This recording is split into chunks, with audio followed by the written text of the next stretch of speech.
नमस्कार दोस्तों, स्वागत है आपका प्राइम स्टडी यूट्यूब चैनल पर।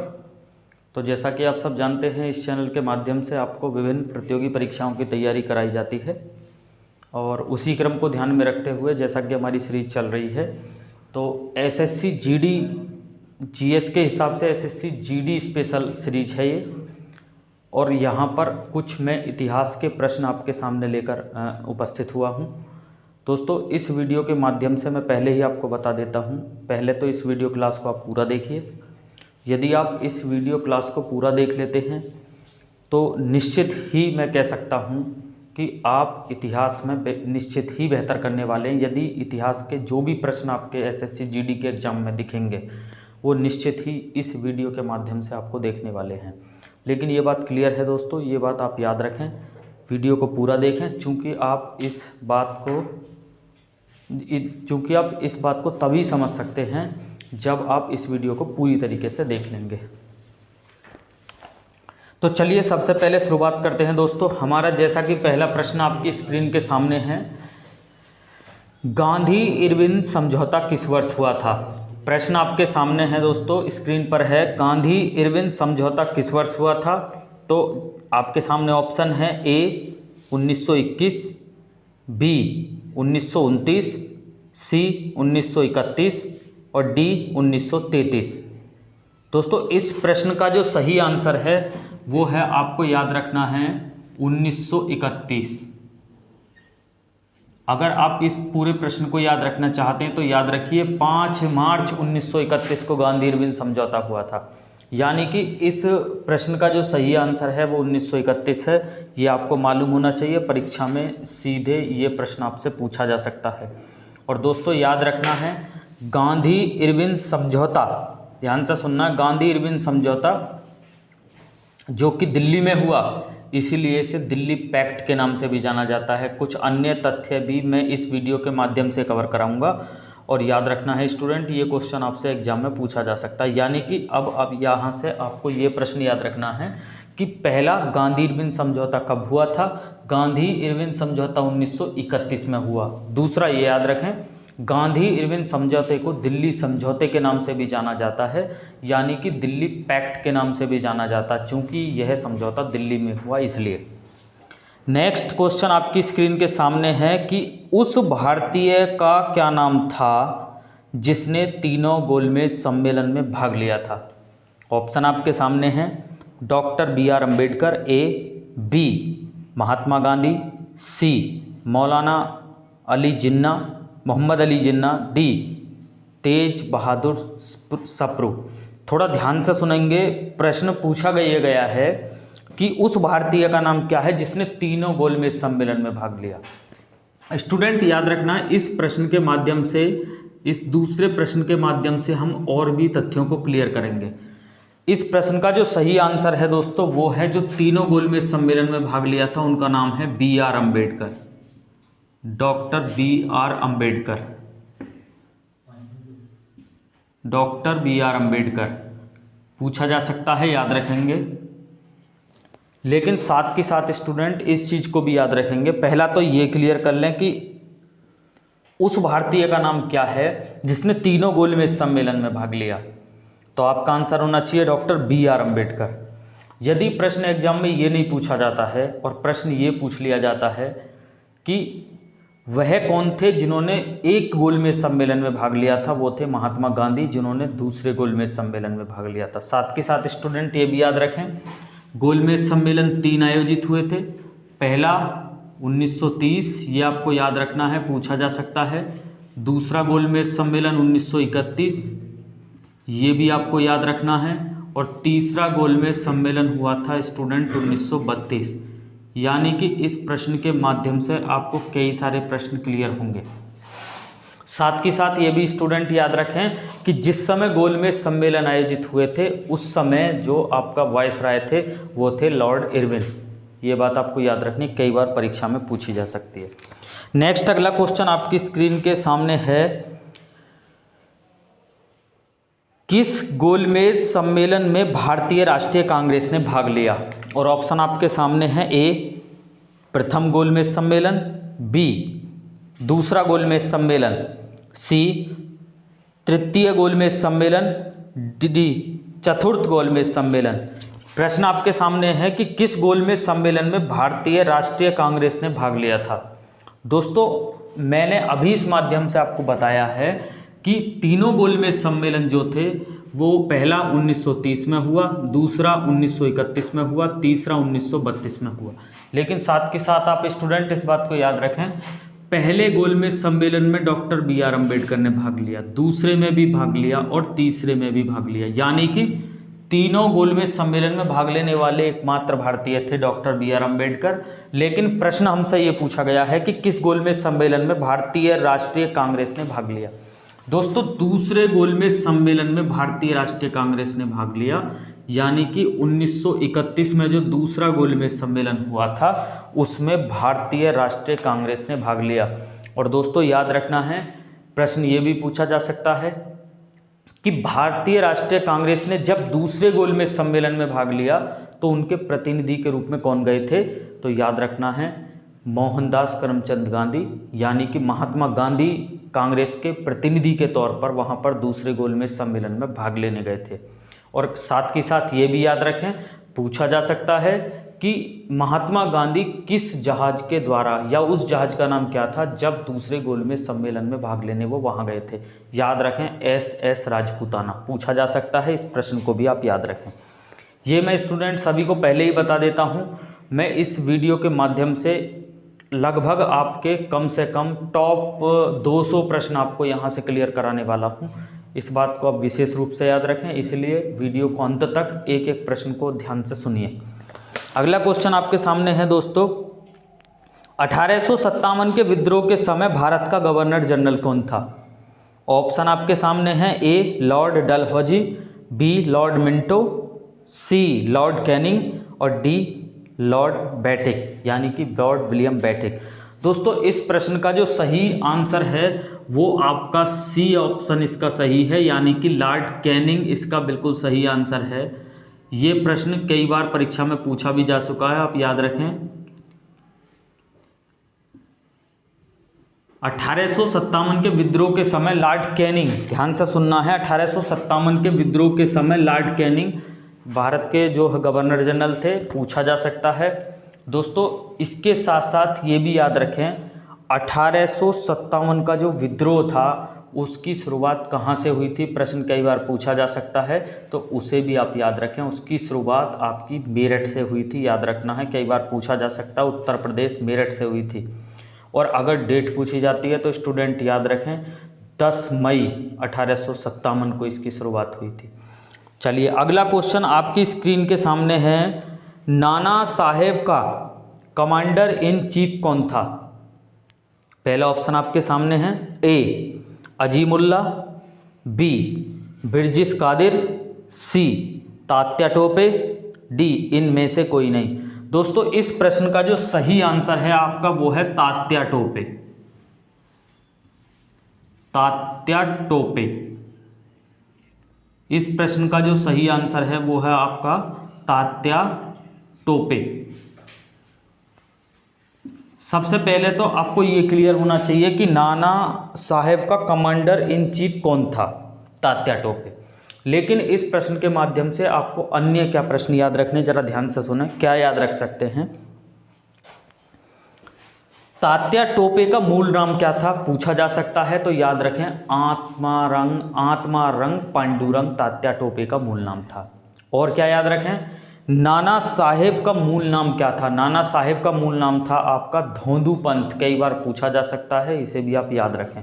साथ के साथ अन्य क्या याद रख सकते हैं, दोनों ने 1857 की क्रांति का जो नेतृत्व था वो किस शहर में किया था, तो इतना आपको याद रखना, इन्होंने कानपुर में 1857 की क्रांति का नेतृत्व किया था।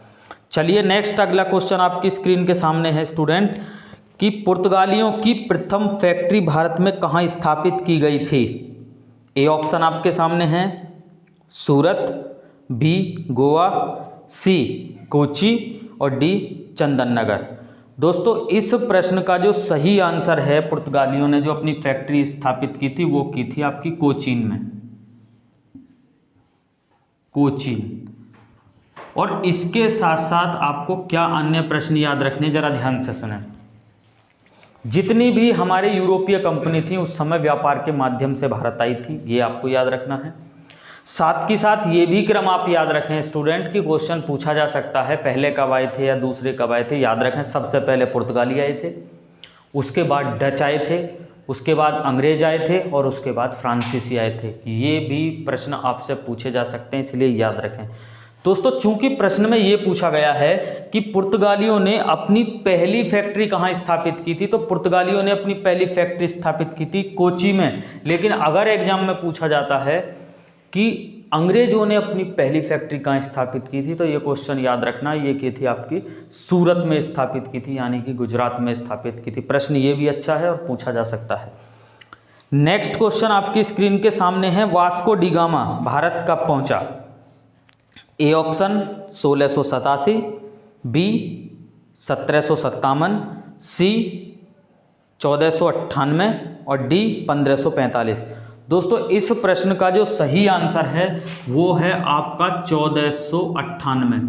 वास्को डी गामा जो कि पुर्तगाली नागरिक था और भारत कब पहुंचा? 1498 में। स्टूडेंट पहले तो आप इस प्रश्न को याद रखें कि वास्को डी गामा भारत कब पहुंचा था? 1498 में पहुंचा था, ये बात आपको याद होनी चाहिए। साथ के साथ स्टूडेंट ये भी याद रखना है कि वास्को डी गामा सबसे पहले कहाँ पहुंचा था, तो 1498 में सबसे पहले वो आपके कालीकट बंदरगाह, जिसे कोझिकोड बंदरगाह भी कहा जाता है, अब वर्तमान में उसे कोझिकोड बंदरगाह कहा जाता है, पहले उसे कालीकट बंदरगाह कहा जाता था, वहाँ उतरा था। और वहाँ के राजा जमोरिन ने उसका स्वागत किया था। कई बार पूछा जा सकता है कि वहाँ वास्को डी गामा का स्वागत किसने किया था, तो ये भी बात आदि याद रखें। वहाँ वास्को डी गामा का स्वागत जमोरिन ने किया था, जो वहाँ के राजा थे। ये भी प्रश्न आपसे पूछा जा सकता है, इसे भी आप याद रखें। दोस्तों अगला क्वेश्चन आपकी स्क्रीन के सामने है, किस अधिनियम के द्वारा यानी कि किस एक्ट के द्वारा सर्वोच्च न्यायालय की स्थापना हुई? A option regulating act 1773, B charter act 1813, C charter act 1833, D Bharat शासन अधिनियम 1919। दोस्तों इस प्रश्न का जो सही आंसर है वो है आपका regulating act 1773। Regulating act 1773। Regulating act 1773 के तहत आपकी स्थापना हुई थी सर्वोच्च न्यायालय की। दोस्तों इस प्रश्न का जो सही आंसर है वो तो है ये, लेकिन इस प्रश्न के माध्यम से अन्य क्या चीज़ें बातें याद रखनी है, जरा उन पर ध्यान देना। पहला, ये तो प्रश्न है कि किस एक्ट के द्वारा सर्वोच्च न्यायालय की स्थापना होती है, तो भारत में सबसे पहले रेगुलेटिंग एक्ट के द्वारा 1773 में स्थापना होती है सर्वोच्च न्यायालय की। लेकिन इसके साथ साथ आपको क्या याद रखने हैं, जिस समय ये न्यायालय की स्थापना हुई थी उस समय इस न्यायालय का क्या नाम था, पूछा जा सकता है। तो आप याद रखें court of record. Court of record के नाम से उसे जाना जाता था उस समय, यानी कि कोर्ट ऑफ रिकॉर्ड के नाम से उस समय उसे जाना जाता था। हिंदी में बात करें तो अभिलेख न्यायालय। साथ के साथ क्या याद रखना है, जिस समय सर्वोच्च न्यायालय की रेगुलेटिंग एक्ट के तहत सर्वोच्च न्यायालय की स्थापना हुई उस समय उसके पहले मुख्य न्यायाधीश कौन बने थे, पूछा जा सकता है। तो याद रखें एजीला इम्पे। एजीला इम्पे उस समय इसके पहले मुख्य न्यायाधीश बने थे। ये भी बात आपको याद रखनी, कई बार प्रश्न परीक्षा में पूछा जा सकता है।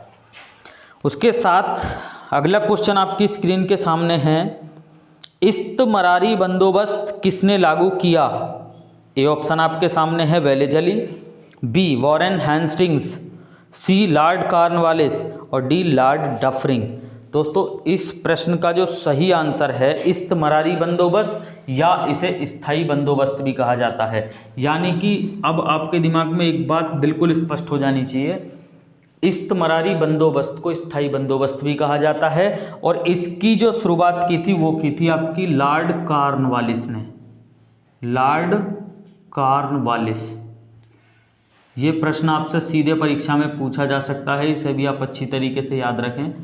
परीक्षा में पूछा जा सकता है कि स्थायी बंदोबस्त या इस्तमरारी बंदोबस्त की शुरुआत किसने की थी, तो याद रखना है लॉर्ड कॉर्नवालिस ने इसकी शुरुआत की थी, इस बात को आप विशेष रूप से याद रखें।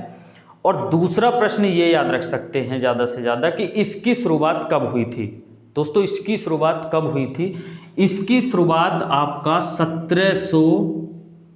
1793 में इसकी शुरुआत हुई थी, यानी कि स्थायी बंदोबस्त की शुरुआत 1793 में हुई थी।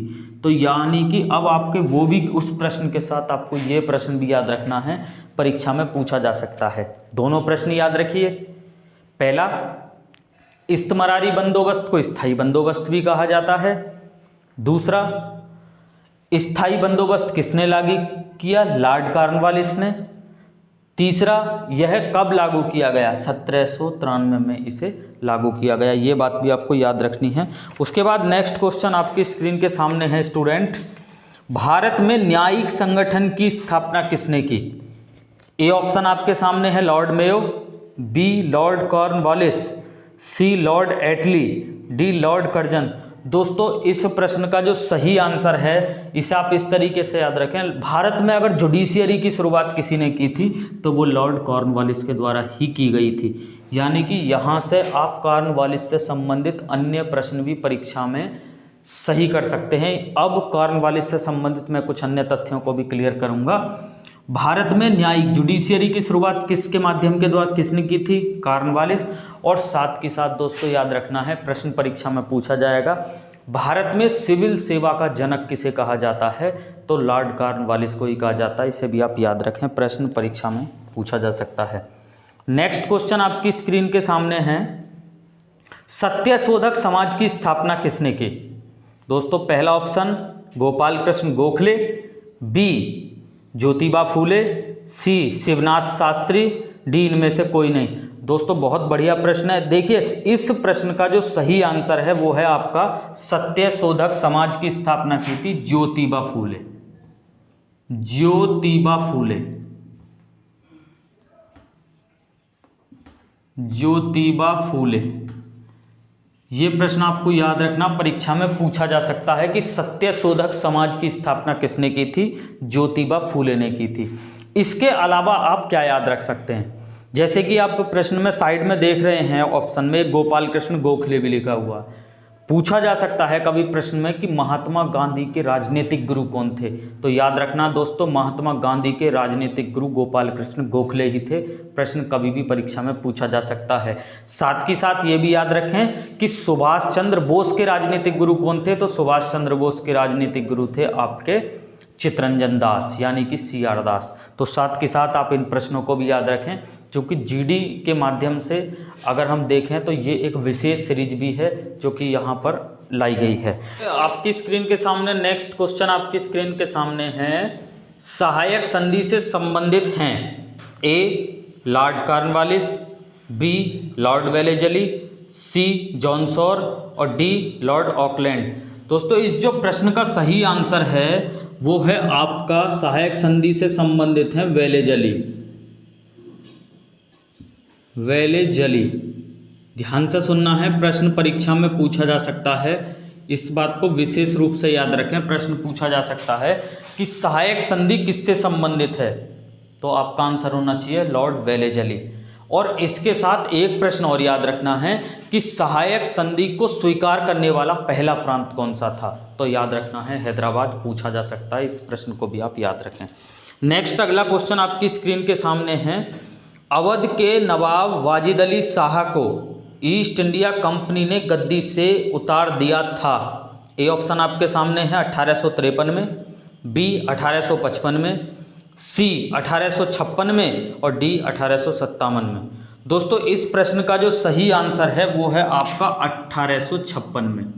इस प्रश्न का जो सही आंसर है स्टूडेंट वो है 1856 में उतार दिया था। अब आपके इसके साथ साथ कुछ अन्य तथ्य को भी याद रखें, जैसे कि ईस्ट इंडिया कंपनी के जो उस समय आपके जो वाजिद अली शाह को उतारा गया था वो उतारा गया था 1856 में। स्टूडेंट इन पर कुशासन नीति का आरोप लगाकर उतारा गया था, यानी कि सीधे नहीं उतारा गया था और कुशासन नीति, कई बार पूछा जा सकता है किस नीति का आरोप लगाकर इनको गद्दी से उठाया गया था, तो याद रखेंगे कुशासन नीति। नेक्स्ट क्वेश्चन आपकी स्क्रीन के सामने है, ब्रिटिश व्यवस्था में रैयतवाड़ी भू राजस्व संग्रह प्रचलित थी। ए ऑप्शन उत्तरी भारत में, बी पूर्वी भारत में, सी पश्चिमी भारत में, डी दक्षिणी भारत में। दोस्तों इस प्रश्न का जो सही आंसर है वो आपका डी आंसर आपका बिल्कुल सही है। इस प्रश्न का डी आंसर आपका बिल्कुल सही, यानी कि रैयतवाड़ी भू राजस्व व्यवस्था की शुरुआत जो हुई थी वो दक्षिण भारत में हुई थी। प्रश्न कभी भी पूछा जा सकता है, इसे याद रखें। नेक्स्ट अगला क्वेश्चन आपकी स्क्रीन के सामने है कि भारत में प्रथम रेल लाइन का निर्माण कब हुआ, कहाँ से कहाँ तक हुआ। ए हावड़ा और सेरमपुर के बीच, बी मुंबई और ठाणे के बीच, सी मद्रास और गुंटूर के बीच, और डी दिल्ली और आगरा के बीच। दोस्तों इस प्रश्न का जो सही आंसर है वो आपका बी आंसर बिल्कुल सही है, यानी कि मुंबई और ठाणे के बीच पहली बार रेल लाइन चलाई गई थी, बिछाई गई थी। इसके साथ साथ आप क्या याद रखें किस वर्ष में चलाई गई थी, तो 1853 में चलाई गई थी। उस समय गवर्नर जनरल कौन था, उस समय गवर्नर जनरल लॉर्ड डलहौजी था। यानी कि ये प्रश्न आपसे सीधे तौर पर परीक्षा में पूछे जा सकते हैं, इन्हें याद रखें। नेक्स्ट अगला क्वेश्चन आपकी स्क्रीन के सामने है, किस कंपनी ने सर्वप्रथम भारत में रेल सेवा प्रारंभ की थी। A Eastern Railway, B Great Indian Peninsula Railway, C Madras Railway, D Awadh Tirhut Railway. बहुत बढ़िया क्वेश्चन है दोस्तों। इस प्रश्न का जो सही आंसर है वो आपका बी आंसर आपका सही है, यानी कि इस प्रश्न का जो सही आंसर है वो है ग्रेट इंडियन पेनिनसुला रेलवे। बहुत बढ़िया प्रश्न है। हो सकता है आज से पहले ये आपने प्रश्न परीक्षा में ना देखा हो या प्रश्न पत्र में ना देखा हो, इसलिए इस प्रश्न को याद रखें, परीक्षा में पूछा जा सकता है। यानी कि जब पहली बार भारत में रेल चलाई गई थी तो वो किस कंपनी के द्वारा चलाई गई थी, उस कंपनी का नाम है ग्रेट इंडियन पेनिनसुला रेलवे। पूछा जा सकता है, इसे याद रखें। नेक्स्ट क्वेश्चन आपकी स्क्रीन के सामने है, poverty and unbritish rule in India के लेखक कौन हैं। A option C R Das, B Henry Cotton, C Mahatma Gandhi, D Dadabhai Naoroji. दोस्तों इस प्रश्न का जो सही आंसर है वो आपका डी आंसर सही है, यानी कि दादा भाई नौरोजी। कई बार पूछा गया है poverty and unbritish rule in India के लेखक कौन हैं, तो आपको याद रखना है इनके लेखक हैं दादा भाई नौरोजी। साथ के साथ इनको एक चीज़ और याद रखनी है, साथ के साथ इस प्रश्न को भी याद रखें कि इनको भारत का वयोवृद्ध पुरुष भी कहा जाता है, या इंग्लिश में the great old man of India, दादा भाई नौरोजी। नेक्स्ट क्वेश्चन आपकी स्क्रीन के सामने है, बंगाल का विभाजन करने वाले गवर्नर जनरल कौन था। ए कर्जन, बी कैनिंग, सी मिंटो, डी मेयो। दोस्तों इस प्रश्न का जो सही आंसर है वो आपका ए आंसर बिल्कुल सही है, यानी कि इस प्रश्न का आंसर है लॉर्ड कर्जन। प्रश्न को इस तरीके से याद रखना है कि बंगाल विभाजन कब हुआ था। बंगाल विभाजन 1905 में हुआ था, पूछा जा सकता है किसके समय में हुआ, लॉर्ड कर्जन ने किया। और ये भी साथ के साथ याद रखें कि बंगाल विभाजन को रद्द किसने किया था, 1912 में लॉर्ड हार्डिंग द्वितीय ने किया था। ये भी प्रश्न पूछा जा सकता है, यानी कि उस प्रश्न के साथ साथ आप इस प्रश्न को भी याद रखें। साथ के साथ अगला क्वेश्चन आपकी स्क्रीन के सामने है, गदर पार्टी की स्थापना कहाँ हुई। A Britain, B America, C Brazil और डी पुर्तगाल। दोस्तों इस प्रश्न का जो सही आंसर है वो है आपका अमेरिका, यानी कि यूएसए, यानी कि United States of America.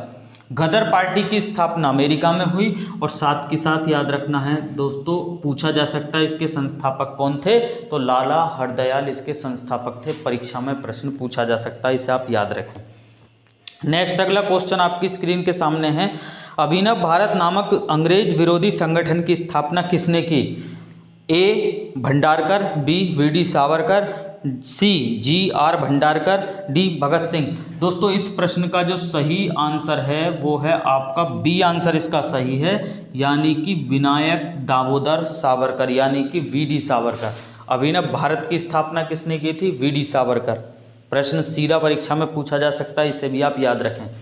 Next question आपकी स्क्रीन के सामने है, 1932 के पूना समझौते के साथ किसका सीधा संबंध था? ए भारतीय महिलाओं का, बी भारतीय मजदूर वर्ग, सी भारतीय कृषक वर्ग, डी भारतीय दलित वर्ग।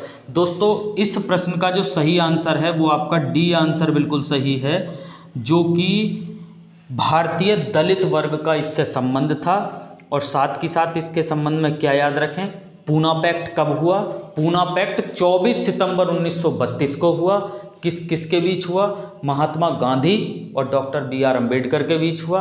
और क्या याद रखेंगे, अगर बात हस्ताक्षर की आती है तो इसमें डॉक्टर B.R. अम्बेडकर के हस्ताक्षर दलित वर्ग की तरफ से हुए और महात्मा गांधी की तरफ से हस्ताक्षर मदन मोहन मालवीय के द्वारा किए गए।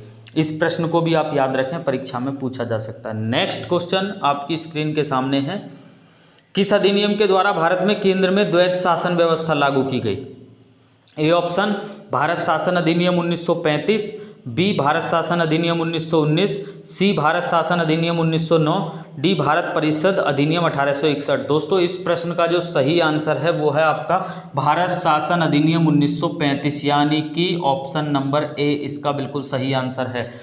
अब इसके साथ साथ आप क्या प्रश्न याद रखेंगे, अगर एग्जाम में पूछा जाता है कि प्रांतों में द्वैध शासन व्यवस्था किस एक्ट के द्वारा समाप्त की गई थी, तो प्रांतों में द्वैध शासन व्यवस्था भारत शासन अधिनियम 1935 के द्वारा समाप्त की गई थी, लेकिन यही व्यवस्था केंद्र में भारत शासन अधिनियम 1935 के द्वारा लागू की गई थी।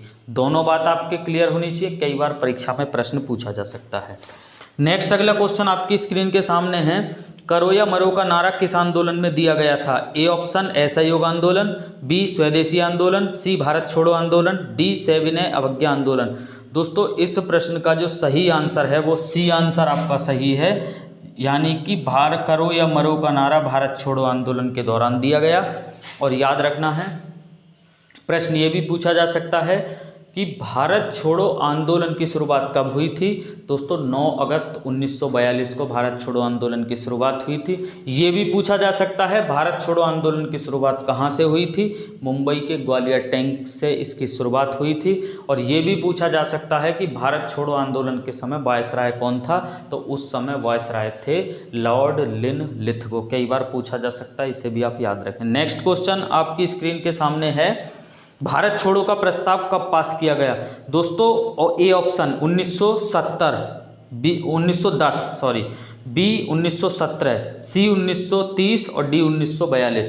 दोस्तों भारत छोड़ो का इस प्रश्न का जो सही आंसर है वो है ऑप्शन नंबर डी, यानी कि 1942। इसे आप इस तरीके से याद रखें, भारत छोड़ो प्रस्ताव भी 1942 में ही पास किया गया और भारत छोड़ो आंदोलन की शुरुआत भी 1942 में ही हुई, बशर्ते प्रस्ताव जुलाई में पास कर दिया गया और शुरुआत इसकी अगस्त में हो गई थी। तो ये बात आपको याद रखनी है।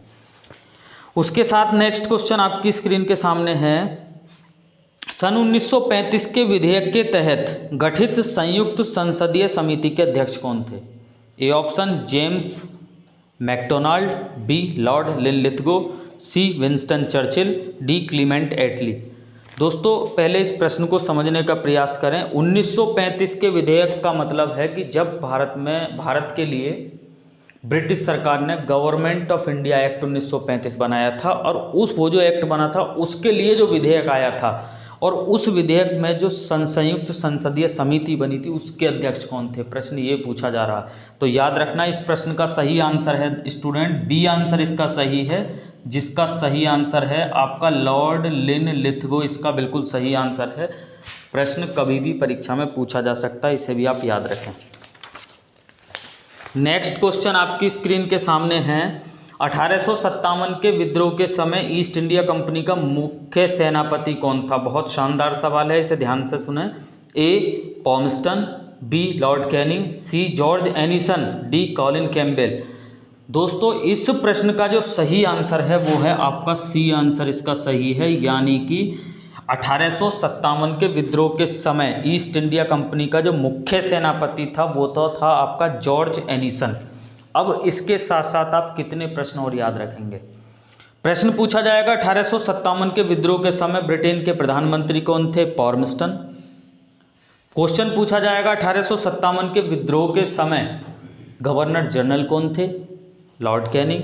क्वेश्चन पूछा जाएगा 1857 के विद्रोह के शुरुआत होने पर नियुक्त ईस्ट इंडिया कंपनी के सेनापति कौन थे जो विद्रोह के बाद नियुक्त हुए? तो याद रखना कॉलिन कैम्पबेल। ये भी प्रश्न में एग्जाम में पूछा जा सकता है, इसे भी आप याद रखें। नेक्स्ट क्वेश्चन आपकी स्क्रीन के सामने है, फिनिक्स फॉर्म कहाँ स्थित है? A Bharat, B America, C England, D दक्षिण अफ्रीका। दोस्तों इस प्रश्न का सही आंसर है डी, यानी कि फिनिक्स फॉर्म दक्षिण अफ्रीका में स्थित है। लेकिन इसके साथ साथ आप क्या याद रखेंगे कि फिनिक्स फॉर्म क्या है? फिनिक्स फॉर्म एक आश्रम है। किसके द्वारा स्थापित किया गया था? महात्मा गांधी के द्वारा स्थापित किया गया था सन 1904 में दक्षिण अफ्रीका में। बस इतना प्रश्न आपको याद रखना है, इतना ही इनफ है, इतना आप याद रखिए। चलिए नेक्स्ट, अब अगला क्वेश्चन आपकी स्क्रीन के सामने है, भारतीय राष्ट्रीय कांग्रेस का तीसरा अधिवेशन कहाँ हुआ था? A option Mumbai, B Calcutta, C Madras और डी प्रयागराज। दोस्तों इस प्रश्न का सही आंसर है आपका सी आंसर, बिल्कुल सही है, जो कि इसका सही आंसर है और आंसर है मद्रास। लेकिन अब आपको इसके संबंध में अन्य एक प्रश्न क्या याद रखना है। प्रश्न पूछा जाएगा कि भारतीय राष्ट्रीय कांग्रेस के प्रथम मुस्लिम अध्यक्ष कौन थे? तो बदरुद्दीन तैयबजी प्रथम मुस्लिम अध्यक्ष थे, और साथ ही साथ वो किस अधिवेशन में बने थे दोस्तों? मद्रास अधिवेशन में ही बने थे, जो कि भारतीय राष्ट्रीय कांग्रेस का तीसरा अधिवेशन ही था। प्रश्न ये भी पूछा जा सकता है, इसे आप याद रखें। नेक्स्ट क्वेश्चन आपकी स्क्रीन के सामने है, भारतीय राष्ट्रीय कांग्रेस की स्थापना कब हुई? A option 1883, B 1884, C 1885, D 1886। दोस्तों इस प्रश्न का सही आंसर है सी आंसर, बिल्कुल सही है, यानी कि भारतीय राष्ट्रीय कांग्रेस की स्थापना 1885 में हुई। और दोस्तों इसके साथ आप याद रखें कि कहाँ हुई? मुंबई में हुई, पूछा जा सकता है। इसके साथ आप याद रखें उसके पहले अध्यक्ष कौन थे? तो व्योमेश चंद्र बैनर्जी इसके पहले अध्यक्ष थे। प्रश्न परीक्षा में पूछा जा सकता है, इसे भी आप याद रखें। नेक्स्ट क्वेश्चन आपकी स्क्रीन के सामने है, भारतीय राष्ट्रीय कांग्रेस की स्थापना के समय वायसराय कौन था? तो A option Canning, B Dufferin, C Dalhousie और डी लॉर्ड लिनलिथगो। कई बार पूछा जा सकता है।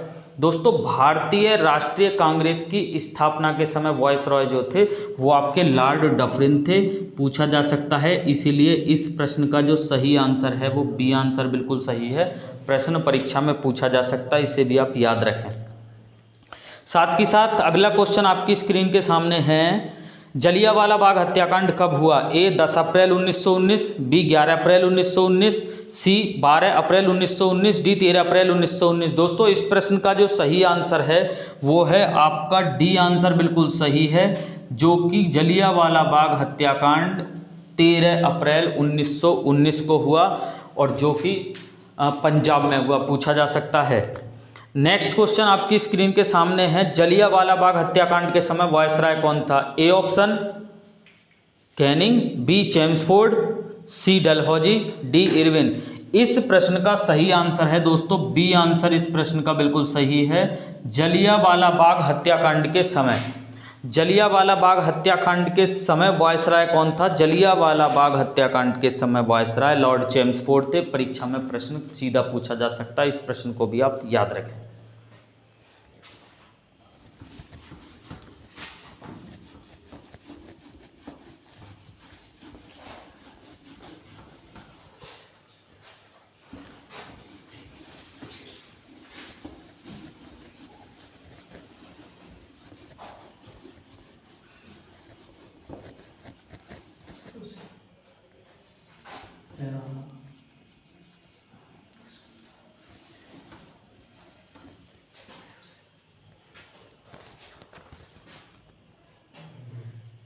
क्वेश्चन नंबर अगला है आपका सामने है, क्वेश्चन नंबर अगला है, साइमन कमीशन भारत कब आया? ए ऑप्शन आपके सामने है 1927, बी 1928, सी 1926 और डी 1925। दोस्तों इस जो प्रश्न का सही आंसर है वो तो है आपका बी आंसर, इसका सही है, यानी कि साइमन कमीशन भारत 1928 में आया। लेकिन इस प्रश्न के माध्यम से अन्य क्या बातें याद रखनी है? बस एक बात आप याद रखें, अगर एग्जाम में पूछा जाता है कि साइमन कमीशन की नियुक्ति कब हुई थी, तो साइमन कमीशन की नियुक्ति 1927 में हुई थी, लेकिन भारत 1928 में आया था। दोस्तों ये भी याद रखना है कि कहाँ आया था, तो सबसे पहले मुंबई में आया था। ये भी आपको याद रखना, प्रश्न परीक्षा में पूछा जा सकता है, इसे भी आप याद रखें। नेक्स्ट अगला क्वेश्चन आपकी स्क्रीन के सामने है, साइमन कमीशन के समय वायसराय कौन था? ए कैनिंग, बी इरविन, सी चेम्सफोर्ड और डी डलहौजी। दोस्तों इस प्रश्न का जो सही आंसर है वो भी आपका इस प्रश्न का आंसर बी बिल्कुल सही है। साइमन कमीशन जिस समय भारत आया था 1928 में, उस समय वायसराय लॉर्ड इरविन थे। प्रश्न परीक्षा में पूछा जा सकता है, इसे भी आप याद रखें। चूँकि जो इरविन की अवधि है 1926 से लेकर 1931 तक इरविन की अवधि है। अब चूँकि इस बीच में 1928 आता है तो हमें जानकारी होनी चाहिए, तो ये प्रश्न भी पूछा जा सकता है। नेक्स्ट क्वेश्चन आपकी स्क्रीन के सामने है, भारतीय राष्ट्रीय कांग्रेस की प्रथम महिला अध्यक्ष कौन थी? A Sarojini Naidu, B Annie Besant, C Deepika Patekar और डी देविका साधु।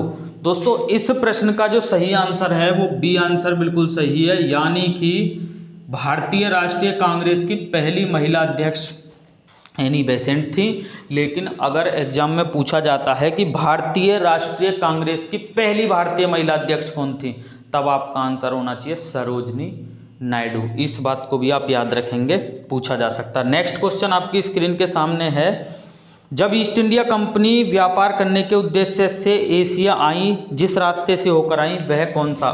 यानी कि उस रास्ते का नाम क्या था? ए स्वेज नहर, B Madagascar, C Cape of Good Hope, D इनमें से कोई नहीं। दोस्तों जो इस प्रश्न का सही आंसर है वो सी आंसर बिल्कुल सही है, यानी कि cap of Good hope. Cap of Good hope के नाम से उसे जाना जाता है, उस रास्ते को। और अगर आप रास्ता जानना चाहते हैं तो ज़रा ध्यान से सुने।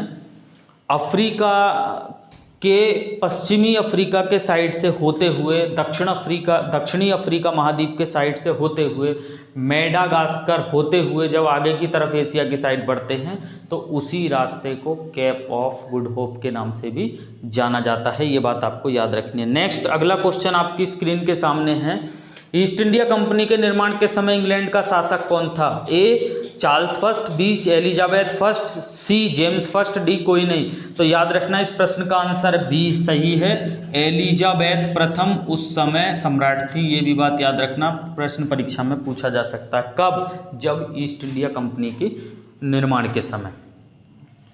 अगला क्वेश्चन आपकी स्क्रीन के सामने, भारत में सिविल सेवा का जनक किसे माना जाता है? ए कॉर्नवालिस, बी इरविन, सी डलहौजी और डी चेम्सफोर्ड। दोस्तों भारत में सिविल सेवा का जो जनक है इसका ए आंसर बिल्कुल सही है, यानी कि लॉर्ड कॉर्नवालिस को सिविल सेवा का जनक कहा जाता है। प्रश्न कभी भी परीक्षा में पूछा जा सकता है, इसलिए इस बात को आप विशेष रूप से याद रखें।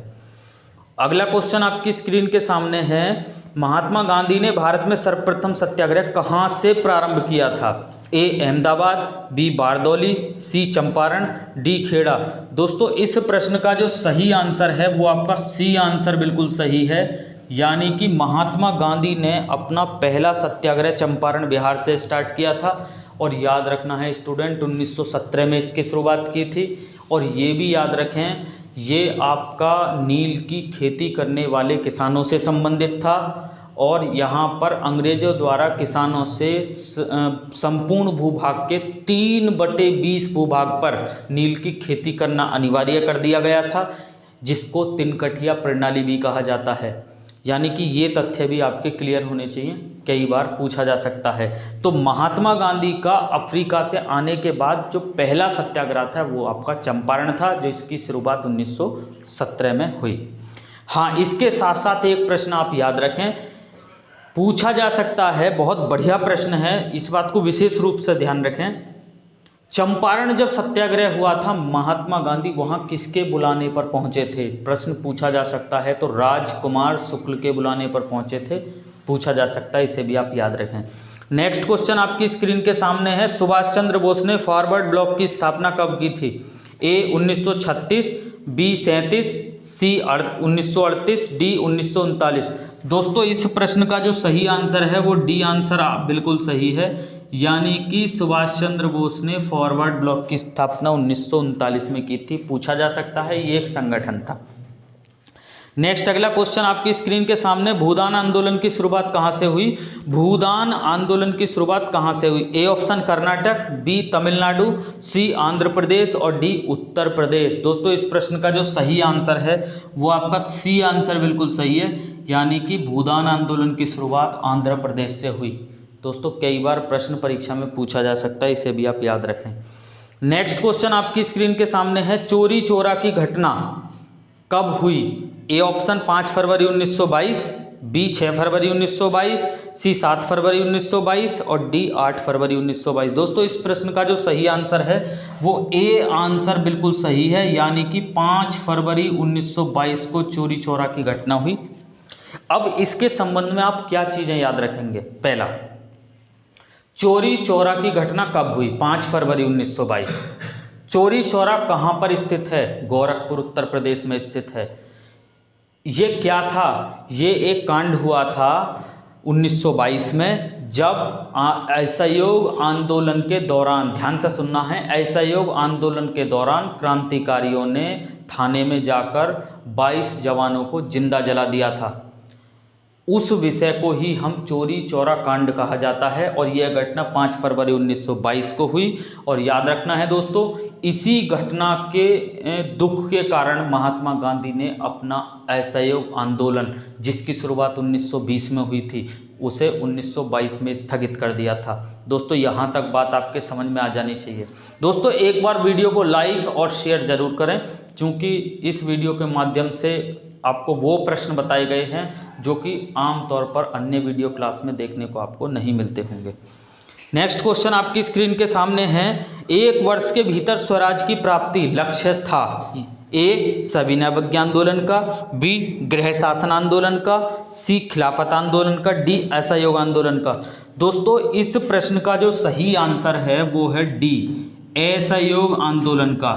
असहयोग आंदोलन का उद्देश्य था एक वर्ष के भीतर स्वराज की प्राप्ति।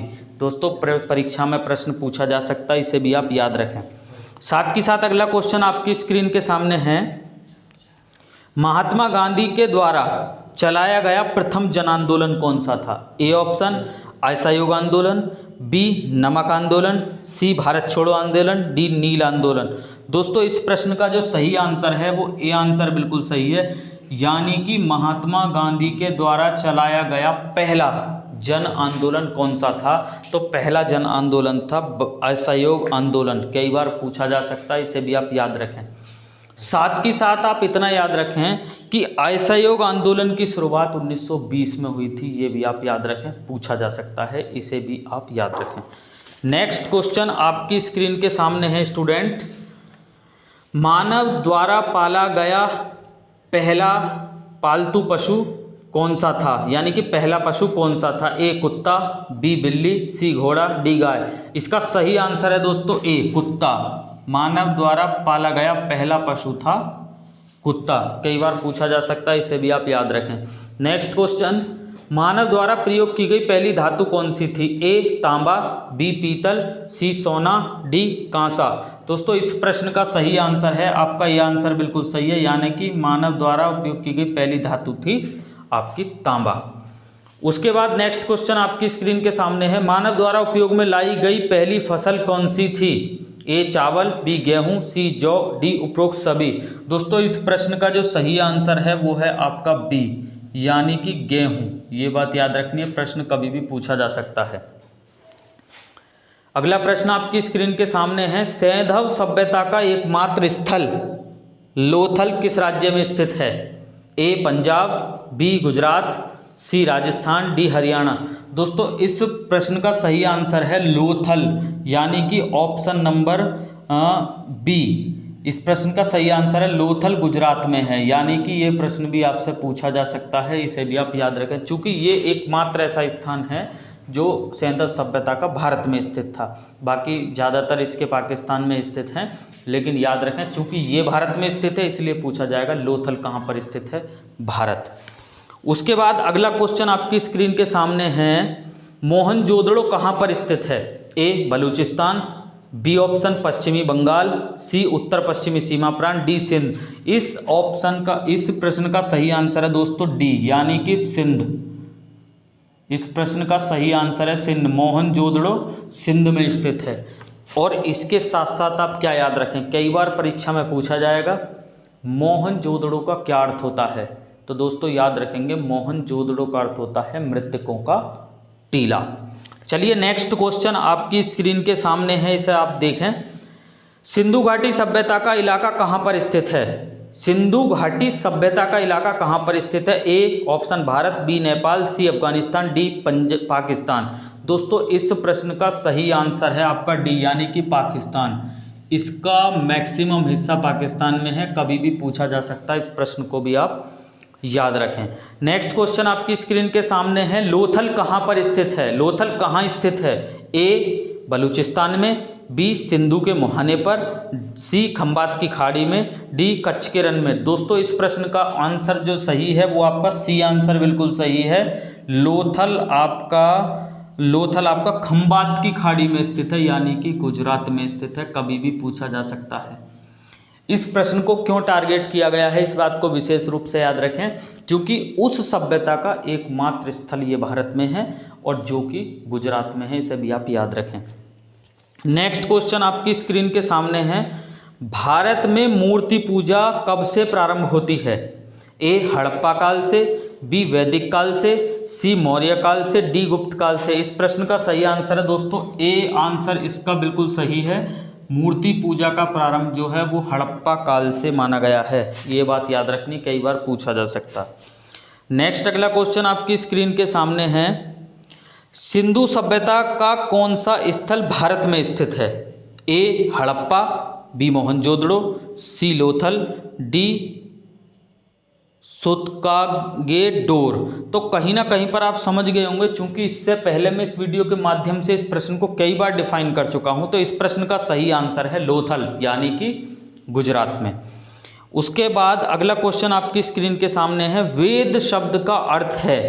ए ज्ञान, धर्म संहिता, सी आचार संहिता, डी ज्ञान का रहस्य। दोस्तों इस प्रश्न का जो सही आंसर है वो है वेद शब्द का अर्थ होता है ज्ञान, यानी कि ऑप्शन नंबर ए बिल्कुल सही है। इस बात को आप याद रखें, प्रश्न कभी भी पूछा जा सकता है। इसके बाद अगला क्वेश्चन आपकी स्क्रीन के सामने है। पुराणों की संख्या कितनी होती है? A option 12, B 24, C 108, D 18। दोस्तों इस प्रश्न का सही आंसर है डी आंसर, पुराणों की संख्या है 18। प्रश्न परीक्षा में पूछा जा सकता है, इस बात को भी आप याद रखें, पुराणों की संख्या है आपकी 18। नेक्स्ट क्वेश्चन आपका स्क्रीन के सामने है कि ऋग्वेद में कुल कितने सूक्त की संख्या कितनी है? A option 1008, B A option 1008, B 1018, C 1028, D 1038। दोस्तों इस प्रश्न का जो सही आंसर है वो है सी 1028। ऋग्वेद में जो सूक्त की संख्या होती है वो दोस्तों 1028 होती है। ये परीक्षा में कई बार पूछा जा सकता है, इसे आप याद रखें, चूंकि विशेष रूप से इंपॉर्टेंट क्वेश्चन भी है, इसे याद रखें। उसके बाद नेक्स्ट क्वेश्चन है। पाणिनि कौन थे? ए इतिहासकार, बी व्याकरण विद्वान, सी चिकित्सक, डी जैन विद्वान। दोस्तों पाणिनि कौन थे, इसका सही आंसर है व्याकरण विद्वान थे, यानी कि ऑप्शन नंबर बी इनका बिल्कुल सही आंसर है, इसका सही आंसर है। और ये जो थे पाणिनि, ये थे व्याकरण विद्वान। नेक्स्ट क्वेश्चन आपकी स्क्रीन के सामने है। अष्टाध्यायी के लेखक कौन थे? ए ऑप्शन आपकी स्क्रीन के सामने है पतंजलि, पतंजलि, बी वराहमिहिर, सी पाणिनि, डी ये सभी। दोस्तों अष्टाध्यायी जो कि कई बार परीक्षा में पूछी जाती है, इसका सही आंसर है ऑप्शन नंबर सी, यानी कि पाणिनि इसके लेखक हैं। परीक्षा में कई बार पूछी गई है, इस बात को भी आप अच्छी तरीके से याद रखें। नेक्स्ट क्वेश्चन आपकी स्क्रीन के सामने है। दशराज्य युद्ध किस नदी के तट पर हुआ था? पहले तो दोस्तों इस बात को समझें कि 10 राज्य युद्ध का मतलब क्या है। 10 राजाओं का युद्ध हुआ था, ये पूछा जा सकता है। किस नदी पर हुआ, प्रश्न में ये पूछा गया है। ए ऑप्शन सिंधु, बी परुश्रणी नदी, सी वितस्ता, डी सरस्वती। दोस्तों इस प्रश्न का जो सही आंसर है वो आपका बी आंसर बिल्कुल सही है, यानी कि इस प्रश्न का आंसर है आपका परुश्रणी नदी। लेकिन अगर हाल ही में इसका ये नाम नहीं आता है एग्जाम में तो याद रखें, इसे वर्तमान में रावी नदी के नाम से भी जाना जाता है। हो सकता है कि परुष्णी नदी ना मिले ऑप्शन में, तो हो सकता है आपको ये चीज़ देखने को मिलेगी, इसलिए विशेष रूप से याद रखें, इसे वर्तमान में रावी नदी के नाम से भी जाना जाता है। प्रश्न इस प्रकार भी पूछा जा सकता है कि 10 राजाओं का जो प्रसिद्ध युद्ध था किस नदी के तट पर हुआ था, तो आप याद रखेंगे रावी नदी। अगला क्वेश्चन आपकी स्क्रीन के सामने है, वेदांग की कुल संख्या है, A option 3, B 4, C 5, D 6। दोस्तों इस प्रश्न का सही आंसर है डी, यानी कि वेदांग की संख्या जो होती है वो 6 होती है। प्रश्न परीक्षा में पूछा जा सकता है, इसे आप याद रखें। नेक्स्ट क्वेश्चन आपकी स्क्रीन के सामने है, इसे आप याद रखें। नेक्स्ट क्वेश्चन स्क्रीन के सामने है, ऋग्वेद में कुल कितने मंडल हैं? कुल मंडल हैं, ए ऑप्शन 8, बी 9, सी 10 और डी 11। दोस्तों इस प्रश्न का जो सही आंसर है वो आपका सी है। ऋग्वेद में जो मंडलों की संख्या होती है वो 10 होती है, यानी कि ऋग्वेद में जो मंडलों की संख्या है वो 10 है। कभी भी पूछा जा सकता है, इसे भी आप याद रखें। नेक्स्ट क्वेश्चन आपकी स्क्रीन के सामने है, महात्मा बुद्ध ने अपना पहला उपदेश कहाँ दिया था? बहुत शानदार प्रश्न है। ए ऑप्शन सारनाथ, बी बोध गया, सी वैशाली, डी लुम्बिनी। दोस्तों इस प्रश्न का सही आंसर है महात्मा बुद्ध ने अपना पहला उपदेश, ए आंसर बिल्कुल सही है, यानी कि सारनाथ में दिया था। और दोस्तों इसके साथ साथ आप इस प्रश्न को भी याद रखें, सारनाथ में जो ये प्रश्न दिया गया था, इस प्रश्न का यानी कि सारनाथ में जो ये उपदेश दिया गया था, इस उपदेश को धर्म चक्र प्रवर्तन भी कहा जाता है। कई बार परीक्षा में आपसे सीधे एक प्रश्न पूछा जाएगा कि सारनाथ में जो बुद्ध ने उपदेश दिया उसको क्या कहा गया? धर्म चक्र प्रवर्तन कहा गया। इस बात को आप याद रखें। नेक्स्ट अगला क्वेश्चन आपकी स्क्रीन के सामने है, मेगस्थनीज ने लिखी, ए Divyavadana, B Rajatarangini, C indica, D रतनकोश। तो ध्यान रखना दोस्तों इस प्रश्न का आंसर है आपका सी, इंडिका पुस्तक। तो कई बार परीक्षा में वैसे भी पूछ ली जाती है कि इंडिका पुस्तक के लेखक कौन है, तो आपको याद रखना मेगस्थनीज, ये बात कई बार पूछी जा सकती है। और दोस्तों मेगस्थनीज कहाँ के थे, कई बार ये भी पूछा जा सकता है, तो याद रखें मेगस्थनीज जो थे, मेगस्थनीज वो एक यूनान के जो है दार्शनिक थे, यानी कि यूनान से संबंध रखते थे, ये भी आपको याद रखना। नेक्स्ट क्वेश्चन आपकी स्क्रीन के सामने है, मेगस्थनीज ने भारतीय समाज को कितने वर्गों में विभाजित किया था? बहुत बढ़िया प्रश्न है।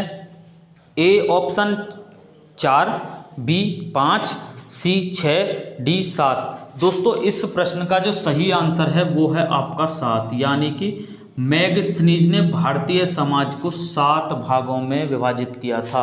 प्रश्न पूछा जा सकता है, अच्छा प्रश्न है, इसे आप याद रखें। अगला क्वेश्चन है, सांची स्तूप किसने बनवाया? A option Ashok, B Kanishka, C Kharavela, D Harshavardhan. पहले तो दोस्तों आप इतना याद रखें कि सांची का जो स्तूप था वो बनवाया था अशोक ने, यानी कि इस प्रश्न का जो आंसर है वो तो है आपका अशोक। सांची का स्तूप जो बनवाया था वो बनवाया था सम्राट अशोक ने, पहली बात। दूसरा पूछा जा सकता है, ये जो सांची का स्तूप है ये कहाँ पर है? तो याद रखना दोस्तों ये मध्य प्रदेश में है, रायसेन मध्य प्रदेश में। कई बार ये भी परीक्षा में पूछा जा सकता है, इसे भी आप याद रखें।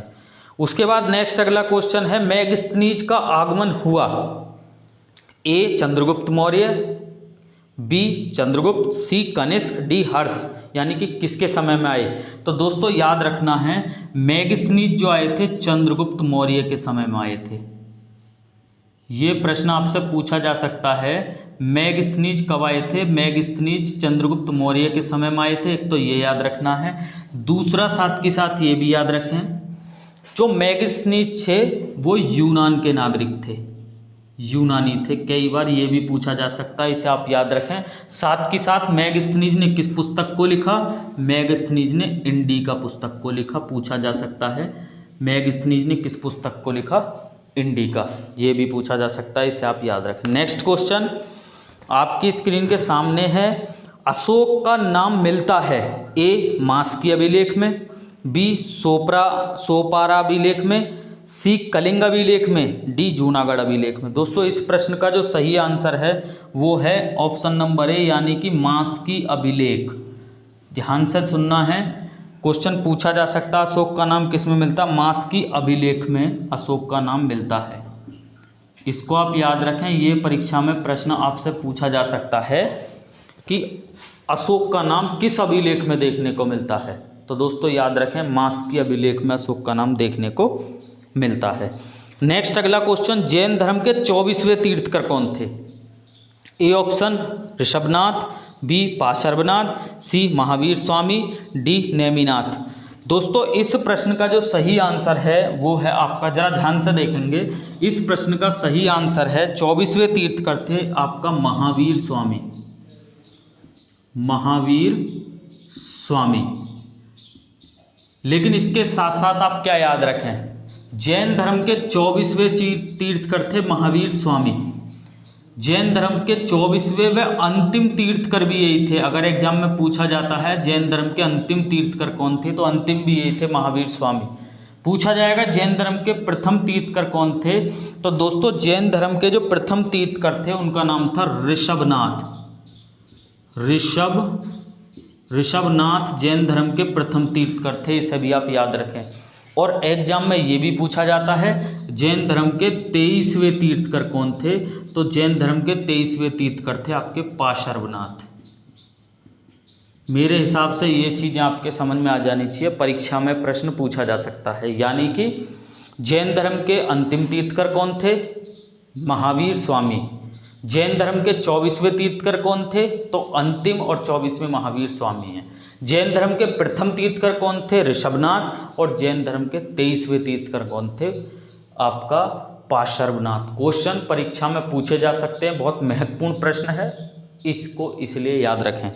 नेक्स्ट अगला क्वेश्चन आपकी स्क्रीन के सामने है, महात्मा बुद्ध का जन्म लुम्बिनी में हुआ जो स्थित है, ए नेपाल की तराई में, बी गया में, सी पिपर हवा में, डी सारनाथ में। दोस्तों इस जो प्रश्न का सही आंसर है वो हुआ आपका नेपाल के तराई क्षेत्र में, नेपाल के तराई क्षेत्र में, तराई क्षेत्र में, नेपाल के तराई क्षेत्र में इनका जन्म हुआ महात्मा बुद्ध का। याद रखना, कई बार पूछा जा सकता है। और नेपाल का तराई क्षेत्र जो है स्टूडेंट, जरा ध्यान से सुनेंगे, नेपाल का तराई क्षेत्र क्या है? नेपाल का जो तराई क्षेत्र है, आप सोच रहे होंगे कहाँ पर है, तो ये उत्तर प्रदेश से जो लगा हुआ नेपाल का इलाका है वो नेपाल के तराई क्षेत्र के अंतर्गत आता है। जैसा कि आप जानते होंगे लखीमपुर खीरी वगैरह जो उधर आते हैं वो सब नेपाल के तराई क्षेत्र के अंतर्गत आते हैं। उसके बाद हमारा अगला क्वेश्चन आपकी स्क्रीन के सामने है, जैन धर्म के प्रथम तीर्थकर कौन थे? तो जैसा कि मैंने अभी पीछे ही बताया है, A option Mahavir Swami, B Parshvanath, C Rishabhnath और डी अजीतनाथ। दोस्तों इस प्रश्न का जो सही आंसर है वो है आपका ऋषभनाथ। यानी कि इस प्रश्न को मैं फिर से एक बार डिफाइन करूंगा, जरा ध्यान रखें, चूंकि यहाँ से प्रश्न बहुत ज़्यादा पूछे गए हैं। जैन धर्म में कुल 24 तीर्थकर हुए, ये आपको याद रखना है। जैन धर्म के पहले तीर्थकर जो थे उनका नाम था ऋषभनाथ। ऋषभनाथ पूछा जा सकता है जैन धर्म के पहले तीर्थकर कौन थे? ऋषभनाथ। जैन धर्म के 23वें तीर्थकर कौन थे? पार्श्वनाथ। जैन धर्म के 23वें तीर्थकर कौन थे? पार्श्वनाथ, ये बात याद रखनी है।